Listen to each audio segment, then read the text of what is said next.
Present Vijayawada situation ఎలా ఉంది అనేది మనందరికీ తెలిసిందే కదండీ! అందుకే ఈ వీడియో అయితే పెడుతున్నాను. చూసారు కదా! వీడియోలో అయితే మనకి ఆల్రెడీ బిల్డింగ్స్ అన్నీ కూడా చాలా వరకు మునిగిపోయి అయితే కనిపిస్తున్నాయి.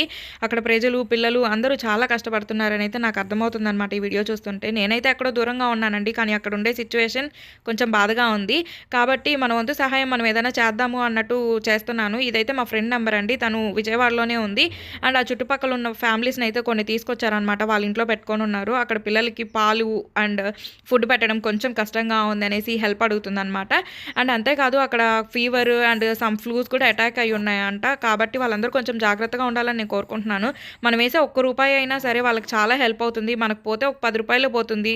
దానివల్ల పెద్ద లాస్ అయితే మనకుండదు గానీ, ఆ ₹10 వాళ్ళకి ఒక చిన్న పిల్లోడికి పాలు తాపించడానికన్నా యూజ్ అవుతుంది అని నేనైతే ఫీల్ అవుతున్నాను. ప్లీజ్ ఈ వీడియో అయితే నాకు అందరూ లైక్ చేయండి, షేర్ చేయండి. ఎందుకంటే కొంతమందికైనా ఇది ఎళ్తుందనమాట. థ్యాంక్ యూ అందరికీ.